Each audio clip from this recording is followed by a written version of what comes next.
दुनिया के सबसे अमीर कारोबारियों में शामिल एलन मस्क एक बार फिर चर्चा में है। इस बार वजह कोई नई टेक्नोलॉजी या अंतरिक्ष मिशन नहीं, बल्कि भारत की जनसंख्या और घटती जन्म दर है। एलन मस्क ने भारत के फर्टिलिटी रेट पर रिएक्शन दिया है, जो वायरल हो रहा है। एलन मस्क ने ऐसा क्या कहा, जानेंगे इस वीडियो में। आप देख रहे हैं न्यूज़ 18 का डिजिटल प्लेटफॉर्म और मैं हूं आपके साथ पल्लवी त्रिपाठी। हाल में सामने आए आंकड़ों के मुताबिक भारत की कुल प्रजनन दर यानी फर्टिलिटी रेट घटकर 1.9 पर पहुंच गई है। जनसंख्या विज्ञान में 2.1 को रिप्लेसमेंट लेवल माना जाता है। यानी अगर किसी देश की प्रजनन दर यानी फर्टिलिटी रेट 2.1 से नीचे चली जाती है तो लंबे समय में वहां की आबादी स्थिर नहीं रह पाती और धीरे धीरे घटने लगती है। भारत में पहली बार ये दर रिप्लेसमेंट लेवल से नीचे पहुंची है। इसी आंकड़े को लेकर सोशल मीडिया प्लेटफॉर्म एक्स पर एक पोस्ट वायरल हुई।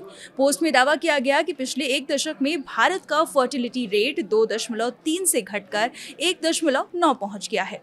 साथ ही ये भी बताया गया कि दिल्ली का फर्टिलिटी रेट सिर्फ 1.2 है, जो कई डेवलप्ड कंट्रीज से कम है। इस पोस्ट पर एलन मस्क ने प्रतिक्रिया देते हुए लिखा कि भारत की जन्म दर अब रिप्लेसमेंट लेवल से नीचे आ चुकी है। उन्होंने ये भी कहा कि सबसे अधिक शिक्षित वर्ग में ये गिरावट कई साल पहले ही शुरू हो गई थी।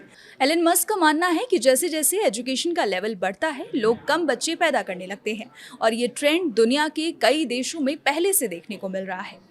एलन मस्क लंबे समय से दुनिया में घटती जन्म दर को लेकर चिंता जताते रहे हैं।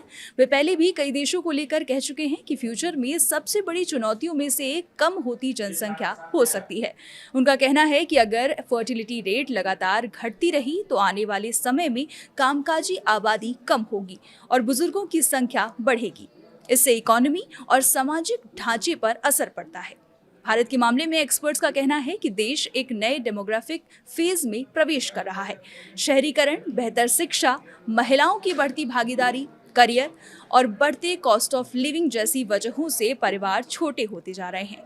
हालांकि पूरे देश की स्थिति एक जैसी नहीं है। कुछ राज्यों में अभी भी फर्टिलिटी रेट 2.1 से ऊपर है, जबकि कई राज्यों में ये काफी नीचे जा चुका है। दिल्ली का आंकड़ा सबसे कम बताया जा रहा है। वहीं बिहार, उत्तर प्रदेश, मध्य प्रदेश, राजस्थान, छत्तीसगढ़ और झारखंड जैसे राज्यों में फर्टिलिटी रेट अभी भी रिप्लेसमेंट लेवल से ऊपर है। एलन मस्क की इस टिप्पणी के बाद सोशल मीडिया पर लोगों की अलग अलग प्रतिक्रियाएं देखने को मिल रही हैं। कुछ लोग इसे भविष्य के लिए चेतावनी मान रहे हैं, जबकि कुछ का कहना है कि कम होती जन्म दर शिक्षा, जागरूकता और बेहतर जीवन स्तर का संकेत हो सकती है। आपको क्या लगता है कि क्या फर्टिलिटी रेट कम होना चिंता वाली बात है या नहीं? कमेंट कर जरूर बताएं। फिलहाल के लिए इतना ही। देखते रहिए न्यूज़ 18।